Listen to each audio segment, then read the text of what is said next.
Hello everyone. In this video we discuss Gauss Seidel method to solve linear system of equations.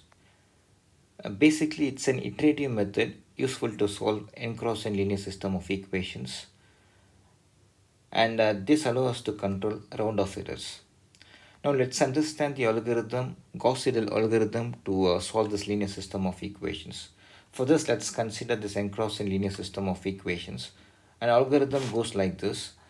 First, we make an initial guess to the solution. We assume that x0 is the initial approximation to the solution.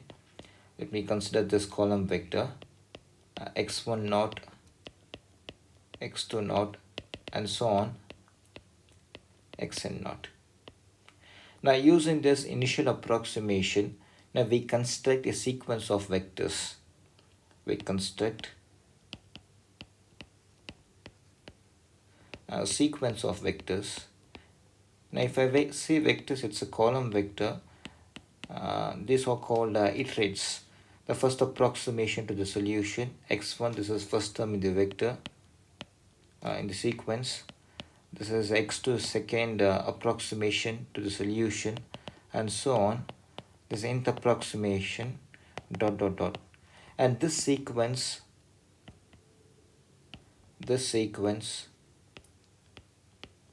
converges to the exact solution. If you assume that exact solution is x, and this sequence converges to the exact solution.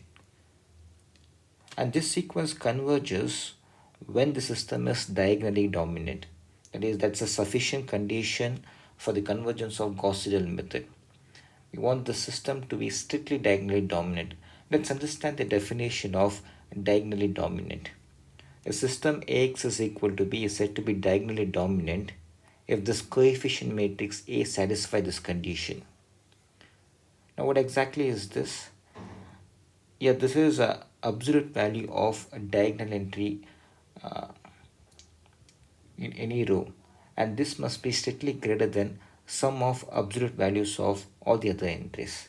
That is, if you consider this linear system of equations, okay, look at this diagonal entries is our a11, a22, and so on, ann.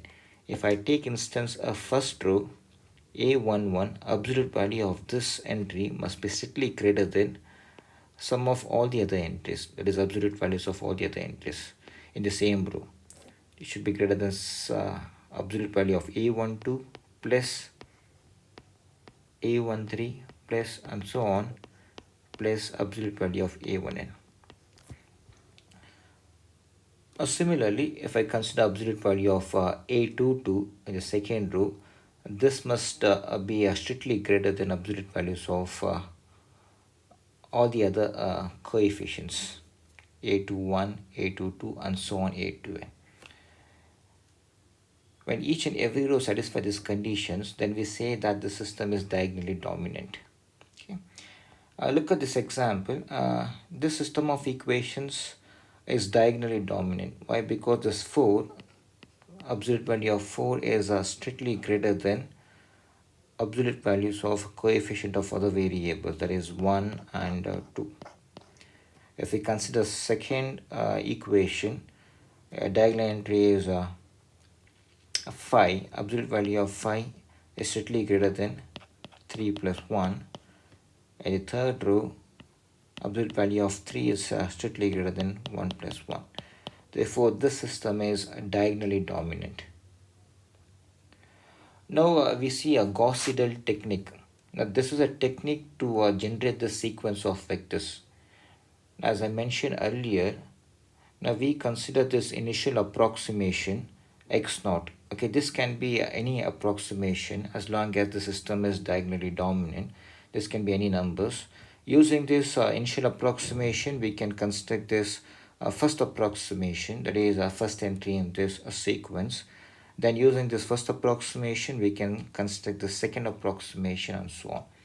In this technique, we see how to construct this first approximation and second approximation using this initial approximation. Now we assume that the system is diagonally dominant. If it is diagonally dominant, we consider this a first equation to obtain kth approximation of x1. You see that? We can solve for x1 from this first equation. We get this x1 is equal to b1 minus a12 x2 minus a13 x3 minus and so on minus a1n xn. What we've done here is we consider all the terms, this terms to the right hand side, pull this to the right hand side, and finally divide both the terms by both the sides by a11.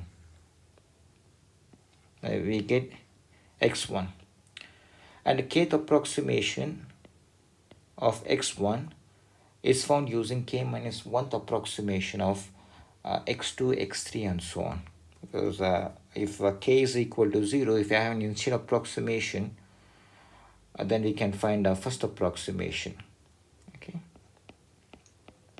Assume that k is equal to 1, then x2 naught is initial approximation, x3 naught is initial approximation here, and using this initial approximation we found first approximation of x1. Okay. Now we can use this second equation to find x2, and third equation to find x3, and so on, nth equations to find this xn. And you can see this, since we already found kth approximation of x1, we make use of kth approximation of x1 itself to find kth approximation of x2. That is, in this method we use latest available values of each variables, okay, to find kth approximation. And finally, to find kth approximation of xn, we can make use of kth approximation of x1, x2, okay, actually this is x2, and so on xn minus 1. Okay. Now let's consider this example. Now this is a 3 cross 3 linear system of equations. Let's use Gauss Seidel method to solve this. First we need to verify whether the system is diagonally dominant or not. Solution. Check for diagonal dominancy. Check for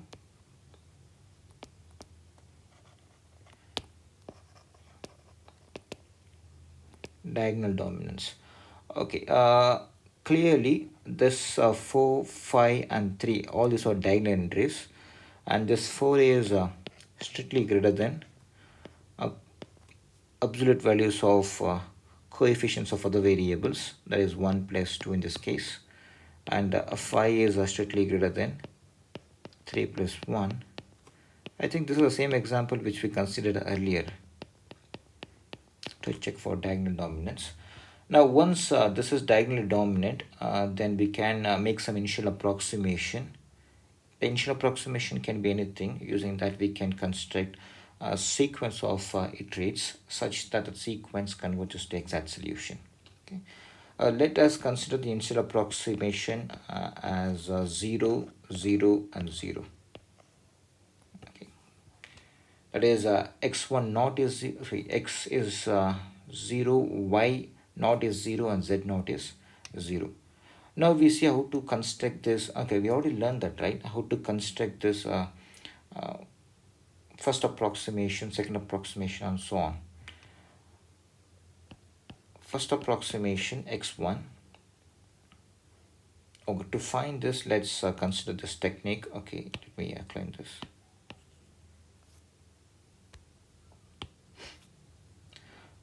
Let's solve for x1, x, y and z using this first, second and third equations. We get this x is equal to 4 minus y minus 2z divided by 4.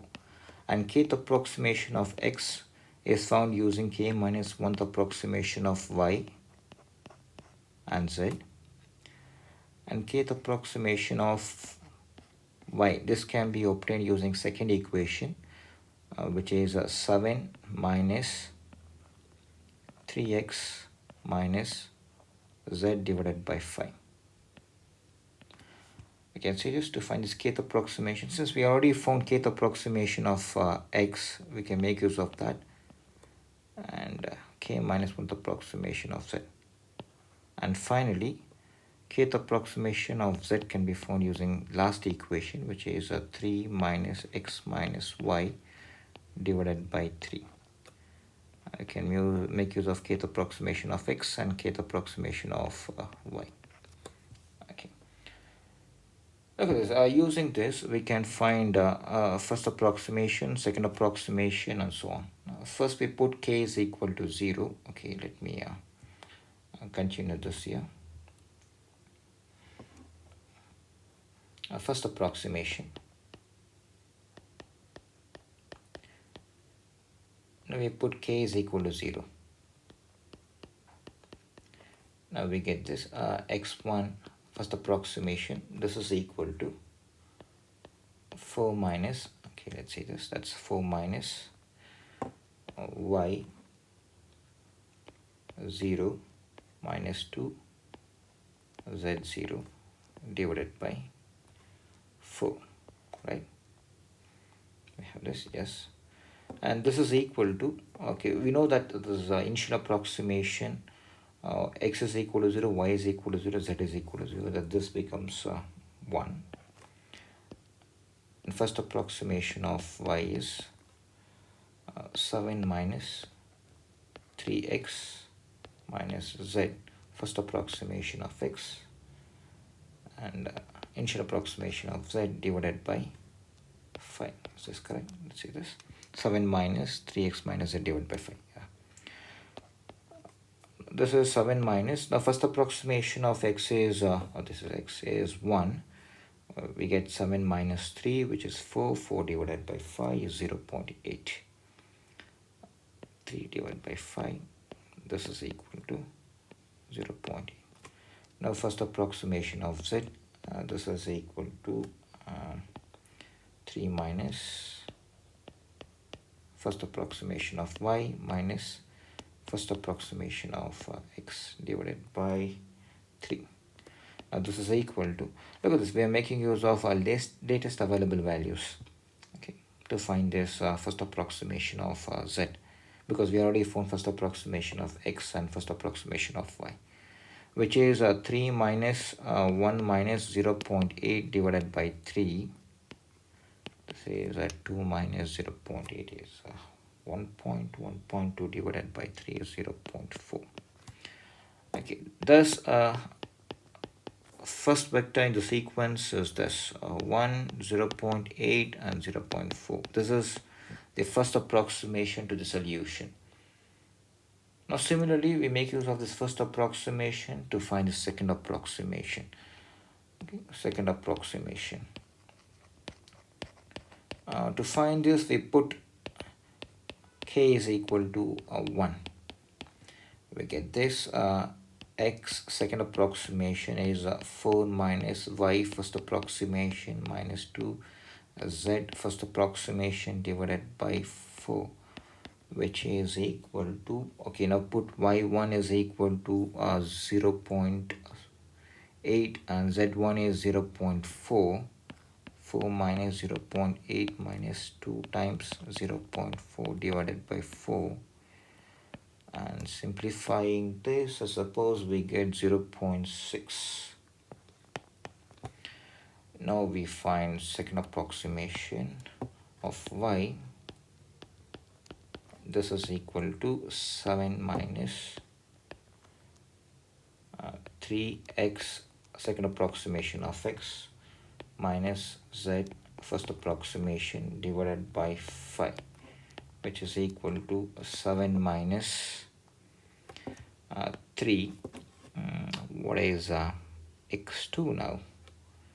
x2 we already found that as 0.6. 3 times 0.6 minus z1. z1 is 0.4, right? First approximation of z divided by 5. And we get, I think this is 0.8. Now finally, second approximation of z. This is equal to 3 minus second approximation of x minus second approximation of y divided by 3. This is equal to 3 minus, what is x2? x2 is 0.6 minus 0.8 divided by 3. think this is 0.48. Now similarly we find a third approximation and fourth approximation and so on. Okay, let me write the table here. So let me call this xk and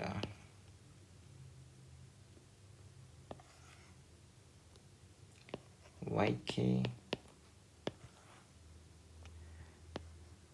zk, and this be a k. We already found k is equal to 1, 2. Now we write 3, 4, 5. Evaluating this, we get this as, okay, let me substitute for this one. This is 7 minus 3. Oh, not 7 minus 3. You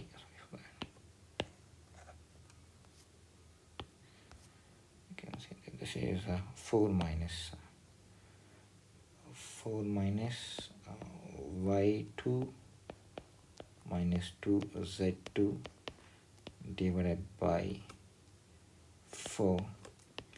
Substitute for y2 and z2, which is 0.8 and 0.48, and evaluate this, so you make it approximately 0.52. And similarly you can find y3, and y3 is approximately 0. I think 9. I'm making a mistake there. This is 0.96. Okay, let me check this. The first approximation is 108 and 4. Second approximation is 0.6, 0.96, 0.8 and 0.4. Okay, sorry, this is 0.4, I think. Yeah, I think I messed up somewhere here. Y1. Okay, this is 0.96. This is 0.48. Yeah, this is 0.52 and 0.992, 0.4960. And next approximation will be this 0.504, 0.9984, and 0.4992. Finally, when k is equal to 5, we get this 0.5008, 0.9997, 0.4998. You can see this, this x is approaching 0.5 and y is approaching 1 and z is approaching 0.5. That is, if I consider these vectors, x, second approximation, this is 0.6, 0.96 and 0.48.